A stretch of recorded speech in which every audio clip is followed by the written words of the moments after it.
My cousin's hands were tied so badly that the rope entered his skin. So Michael Usifo, Ataga's cousin, who is a barrister, he was interviewed alongside Chidinma by Crime Fighters Television. He shared his own part of the story because he has seen him.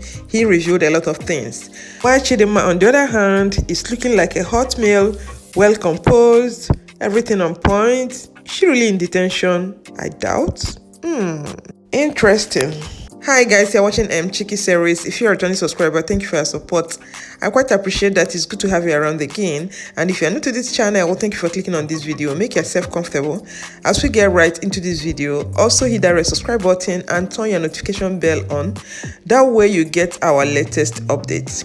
So the CEO of Super TV, Michael Usifo Ataga, who was sent to early grave by an undergraduate student, Chidinma. The story has been on, and this Crime Fighters Television interviewed Chidinma alongside Usifo's friend and Usifo's cousin.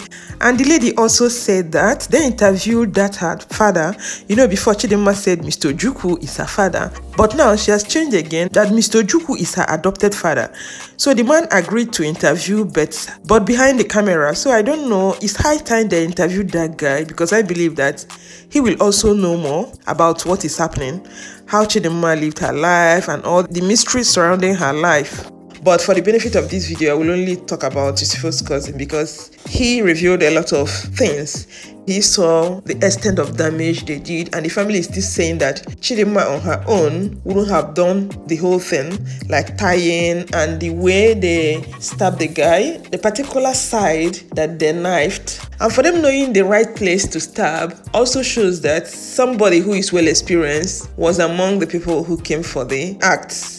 And according to what Chidinma is saying, that it was 2 stabs, but the man is saying that there are multiple. The family, they've said it before. The man is still confirming a lot of things that they said. Why Chidinma is just looking like a snack. I know she's supposed to be in detention before they will now prosecute her, take her to court and stuff like that. But the way she's looking like somebody that never did anything. Even the way she was conducting herself, the manner she was responding during the interview. At a point, she was even smiling, as if it's not somebody that got deleted. Her comportment shows a lot. I hope these people will be able to follow this case to a logical conclusion, because what I'm seeing, no. This is not how somebody who is sober, somebody who knows what she has done, that's not how the person comports herself. And again, the story has changed totally. She's saying that she was not involved in the case. Then if she was not involved in the case, who then? Maybe she will point out the people who are, but she's still claiming that she doesn't know who they are. She just came in and changed her stained clothes. I wouldn't know how her clothes got stained when she wasn't involved in the action. She wasn't involved in the act. Then she had to change her clothes that was stained, because that was what she said in the previous video. I hope they'll be able to get to the root of this matter, because the way everything is going, it seems like they're not serious with the case, though the Commissioner of Police of Lagos State also assured the public that they're doing all they can to be able to bring the culprits to book. I will let you guys listen to Usifo's cousin, and I will come back with the rest of my thoughts. Usifo is the 3rd son in a family of 4. He has 2 elder brothers and a younger sister, and his siblings, they all live abroad. And Usifo grew up as a child who was raised by very good parents in a Christianly manner, and he's a guy who's always had business in his DNA. He's always liked to do business. But what I'll tell you about Usifo is that Usifo is very respectable. Usifo will never hurt a fly. Usifo loves people. Usifo goes beyond the immediate family to know his cousins, to know his uncles. I've had the very regrettable privilege of seeing that dead body 5 times. My cousin's hands were tied so badly that the rope entered his skin. The rope is right there as an exhibit with the police. That binding could not have been done by that lady alone. Not possible. Even if he was drugged, it is not possible, because I saw the lady and I saw my cousin. I said, this is not possible. Apart from the fact that he was tied, There were multiple stabs on his body. That is correct. Multiple. So that story of 2 stabs and neck is not true. He was stabbed in other places. His leg. In fact, in Yaba mortuary, the attendants were so dramatic that they told us clearly the stabbing here was so bad that it's a hole. The guy stuck his 2 fingers into my cousin's body in my presence. I am serious. The Doppler vein, he was stabbed here deliberately. So for that, he was just stabbed on the neck. No, he was stabbed on the Doppler vein twice. He was stabbed on his body multiply. You guys just heard him. From what he's saying here, it looks as if Chidinma is talking about a different thing altogether. As if the incident, the scenario she's painting is a different thing, because the man's own story looks very serious. The level of treatment they gave to his cousin, but whenever Chidinma narrates the story, she says it calmly, as if nothing serious even happened.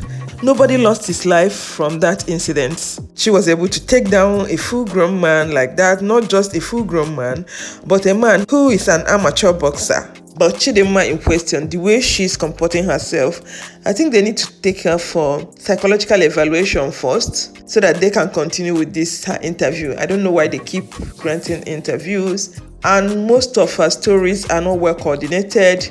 They are disjointed. To be honest, she doesn't say the same thing different times. She says different stories at different times. Once you call her for interview, she says another thing. So I don't know who her lawyer is. I don't think they're advising her very well, because the way she's going about it, she has multiple stories. Which one are we going to believe? Which one are we going to discard? The lawyers are advising her, but it's like they don't advise her very well. Whatever they tell her, she'll come up and change the story. The lawyer should tell her to stick to one thing. And the thing is that now they're changing the story. They would have advised her earlier to come up with the script that she's playing now.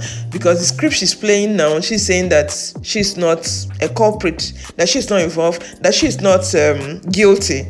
But if you can remember her first video, she said that she was guilty of it, she admitted it, but now she's shifting everything to an unknown person, because she has not even said the name of the person. She's now bringing someone that nobody knows into the case, that the person is responsible for that, but she doesn't want to mention anybody's name. She said that she doesn't know who they are. That these unknown people gained access to the room when she went to buy something. That when she left, Usifo locked the door.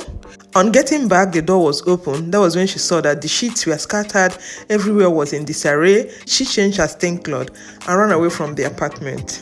Then the clothes she changed, I don't know, she said that she was not there when everything happened, that she left. But I don't know how her clothes got stained, because that's the question I'm asking. She wasn't there. Then how come her clothes got stained and she changed it before leaving the room? Can somebody explain it to me, please? You know what? This Chidinma is just a cruise. She's just cruising everybody's head. Anyhow. The only thing I can say is that the script they're playing now, they would have played it at the beginning when the police paraded her. But this script is coming as an afterthought. That's what I think. Let me know what you guys think in the comment section, because this story is like African magic. It will have so many parts till maybe part 100. Let's just keep watching. Maybe at the end of the day, when police must have gone deep into the investigation, let's see what the conclusion will be. I'm gonna sign off here. Stay healthy and safe. Remember to share this video with family and friends if you love it, and subscribe to this channel if you've not done already. And I'm gonna catch you guys in my next video. Bye and remain blessed.